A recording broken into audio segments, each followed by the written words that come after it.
السلام علیکم دوستو، حضرت شیخ کبیر رحمۃ اللہ علیہ کا ایک دن ایک فحاشہ عورت پر گزر ہوا۔ آپ نے فرمایا، ہم بعد نماز عشاء تیرے پاس آئیں گے۔ وہ یہ سن کر بہت خوش ہوئی اور خوب بناؤ سنگھار کر کے حضرت شیخ کبیر کے انتظار میں بیٹھی۔ جن لوگوں نے سنا بہت تعجب ہوا۔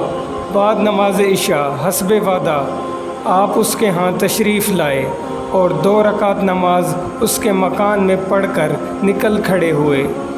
فحاشہ پر اس 2 رکعت کا ایسا اثر ہوا کہ فوراً اٹھی اور کہنے لگیں، آپ تو جا رہے ہیں؟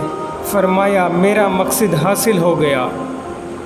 چنانچہ اسی وقت اس فحاشہ پر رکعت طاری ہوئی اور شیخ کے ہاتھ پر توبہ کی اور اپنا مال و اسباب چھوڑ دیا۔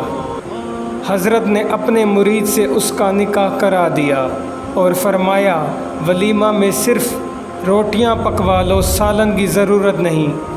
انہوں نے حسب الارشاد روٹیاں پکوائیں۔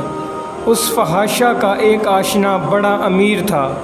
اس کو جب یہ معلوم ہوا کہ فحاشہ نے توبہ کر کے شیخ کبیر کے ایک مرید سے نکاح کر لیا ہے اور اس کا آج ولیمہ ہے جس میں صرف روٹیاں پکوائی گئی ہیں، سالن نہیں ہیں، اس امیر نے چند بوتلیں شراب کی بھیج کر شیخ کبیر کو پیغام بھیجا کہ میں نے سنا ہے آپ نے فحاشہ کا نکاح اپنے ایک مرید سے کر دیا ہے اور آج ولیمہ میں صرف روٹیاں ہی پکوائی ہیں، سالن کا انتظام نہیں ہے، اس لیے میں یہ بوتلیں بھیج رہا ہوں، ان میں جو کچھ ہے اس کا سالن بنا لینا۔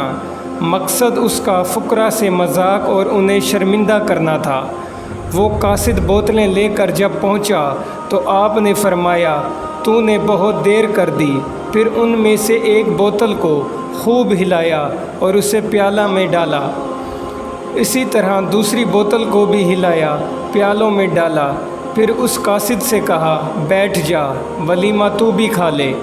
وہ قاصد کہتا ہے کہ میں نے بھی پیٹ بھر کر کھایا تو شراب ایک عمدہ اور لذیذ گھی بن چکا تھا کہ میں نے ایسا لذیذ گھی کبھی نہ کھایا تھا۔ یہ سارا قصہ اس نے امیر کو جا کر سنایا تو وہ بھی بڑا حیران ہوا اور اسی وقت اٹھ کر شیخ کی خدمت میں حاضر ہو کر اس نے توبہ کر لی۔ تو دوستوں، امید کرتا ہوں آپ کو آج کی یہ انفارمیٹیو ویڈیو بے حد پسند آئی ہوگی۔ ویڈیو پسند آنے کی صورت میں چینل کو سبسکرائب اور ویڈیو کو لائک کرنا مت بھولیے گا۔ تو ملتے ہیں نیکسٹ ویڈیو میں، تب تک کے لیے اللہ حافظ۔